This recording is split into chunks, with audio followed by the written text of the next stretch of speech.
नमस्कार। आकाशवाणी जयपुर अजमेर से प्रस्तुत हैं प्रादेशिक समाचार।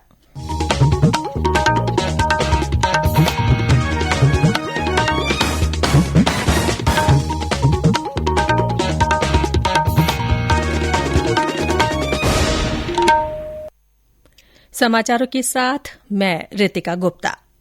प्रधानमंत्री नरेंद्र मोदी ने कहा है कि देश ने पिछले सप्ताह निर्यात के क्षेत्र में $400 बिलियन यानी 30 लाख करोड़ रुपए का लक्ष्य हासिल किया, जो भारत के सामर्थ्य को दर्शाता है।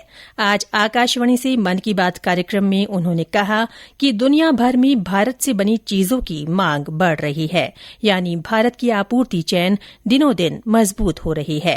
प्रधानमंत्री ने विभिन्न उत्पादों का जिक्र करते हुए कहा कि देश के कोने कोने से नए उत्पाद अब विदेश जा रहे हैं। ये मेक इन इंडिया की ताकत को दर्शाता है।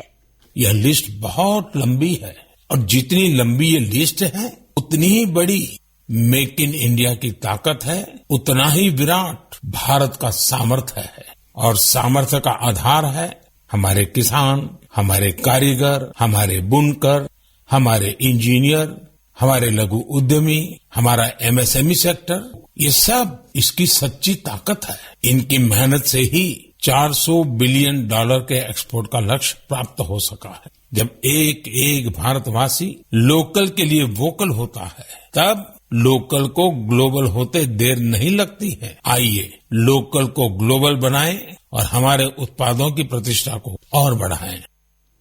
श्री मोदी ने सरकारी ई मार्केट प्लेटफॉर्म जैम पोर्टल का जिक्र करते हुए कहा कि पिछले एक साल में इस पोर्टल के माध्यम से सरकार ने 1 लाख करोड़ रुपए से ज्यादा की चीजें खरीदी हैं। उन्होंने कहा कि अब छोटे से छोटा दुकानदार भी जैम पोर्टल पर सरकार को अपना सामान बेच सकता है। श्री मोदी ने पद्म सम्मान से हाल ही में सम्मानित हुए 126 साल के योग गुरु बाबा शिवानंद का जिक्र करते हुए कहा कि उनका जीवन हम सबको प्रेरित करने वाला है।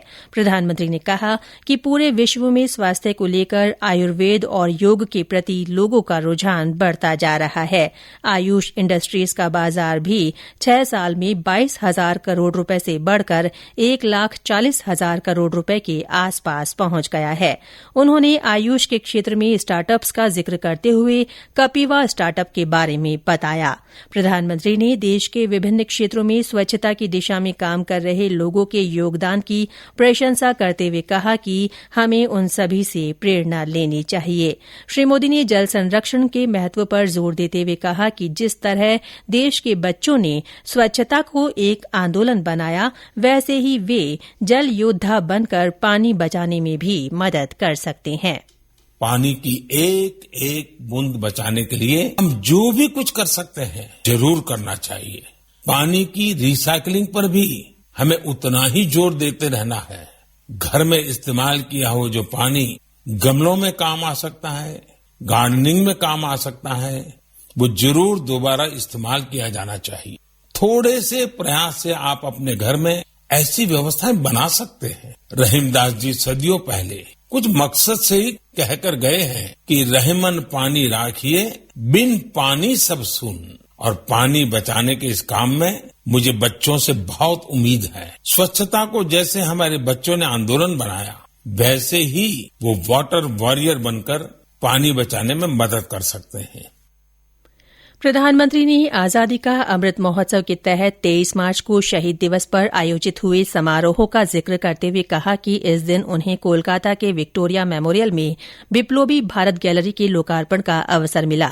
उन्होंने लोगों से इसे देखने की अपील की। उन्होंने अप्रैल में आने वाली 2 महान विभूतियों महात्मा ज्योतिबा फूले और बाबा साहेब डॉ भीमराव अम्बेडकर की जन्म जयंती का उल्लेख करते हुए कहा कि दोनों ने ही भेदभाव और असमानता के खिलाफ बड़ी लड़ाई लड़ी। मन की बात कार्यक्रम के माध्यम से प्रधानमंत्री ने समाज सुधारक सावित्रीबाई फूले का भी उल्लेख किया और श्रोताओं से आग्रह किया कि वे ज्योतिबा फूले, सावित्रीबाई फूले और बाबा साहेब अम्बेडकर से जुड़ी जगह के दर्शन करने जरूर जाएं। आगामी माह में पड़ने वाले त्योहारों नवरात्र, गुड़ी पर्व, ईस्टर और रमजान माह की चर्चा करते हुए उन्होंने कहा कि हमारे त्योहार, पर्व और परंपराएं हमें उल्लास के साथ साथ संयम भी सिखाती हैं। आज विश्व रंगमंच दिवस है। इस अवसर पर मुख्यमंत्री अशोक गहलोत ने रंगमंच कर्मियों को बधाई दी है। उन्होंने अपने ट्वीट संदेश में कहा कि ये सबसे पुराने कला रूपों में से एक है जो जीवन की वास्तविकता को मंच पर लाता है। इसी के साथ प्रादेशिक समाचार बुलेटिन समाप्त हुआ। नमस्कार।